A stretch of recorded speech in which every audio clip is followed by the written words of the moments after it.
নমস্কার, আমার নাম আমার নাম দীপঙ্কর ধর। আমি আসছি কমলা এগ্রো বায়োটেক থেকে, এই দাদার লঙ্কার জমিতে।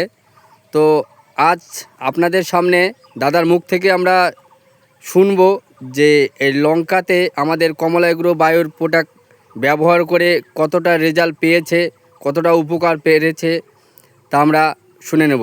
নমস্কার দাদা, আপনার নামটা বলেন। বিমল বর্মন। আচ্ছা, জায়গাটার নাম? বেতর বেতর। বেতর। হ্যাঁ। আচ্ছা, মোবাইল নাম্বার মনে আছে? না, আমার ছেলেটার তো দোয়া আছে তো ওটা। আচ্ছা, ছেলের কাছে আছে। যাই হোক, তো আমাদের কমলা এগ্রোর বায়োর মাল ব্যবহার করে আপনি লঙ্কাতে কি উপকার পেলেন? লঙ্কাটা তো খুবই অবস্থা খারাপ ছিল, এই লঙ্কাটা ওই ওষুধটা দিয়ে নে আর কি ভালো হয়েছে আর কি। আচ্ছা, দেওয়ার আগে লঙ্কার গাছ খুব খারাপ ছিল? খুব খারাপ ছিল। আচ্ছা, দেওয়ার পরে উপকার পেলেন? হ্যাঁ, দেওয়ার পরে উপকার পাইলাম। আচ্ছা, কি উপকার পেলেন? গাছগুলা তো কিবা কোকড়া লাগে গেছিল সব। আচ্ছা, কোকড়া, তারপর ওটা দেওয়ার পরে তারপর পাতাগুলা আর কি কিবা হয়েছে আর কি। আচ্ছা, তো সবাইকে এটা কি বলবেন, ব্যবহার করা যাবে তো? হ্যাঁ, ব্যবহার করা যাবে। আচ্ছা, আপনি যদি একটু দর্শকদের দেখাতেন কীরকম গাছের চেহারা আসছে, ফুলজালি আসছে, একটু যদি দেখাতেন। ভালো ওটা একটু দেখান এদিকে,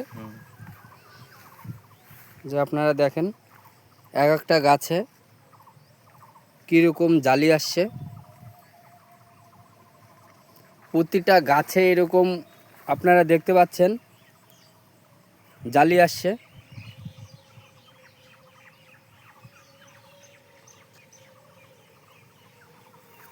এই যে গাছটা কোকড়ানো গাছ, এটা দেখতে পাচ্ছেন, এটাতেও যে পরিমাণে জালি আসছে প্রতিটা গাছে, দেখতে পাচ্ছেন।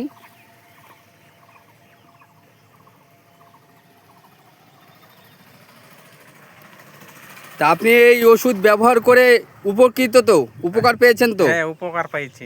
আচ্ছা, আপনি দর্শকদের কি বলবেন, চাষি ভাইদের কি বলবেন? কি বলবো, ভালো বলবো আমাকেও। আচ্ছা, এটা ব্যবহার করতে পারবে তো? ব্যবহার করতে পারবে।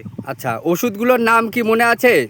ওষুধগুলোর নাম যোদ্ধা আর ত্রিশূল। ত্রিশূল। যোদ্ধা আর ত্রিশূল। আচ্ছা, ধন্যবাদ এই তথ্য দেওয়ার জন্য।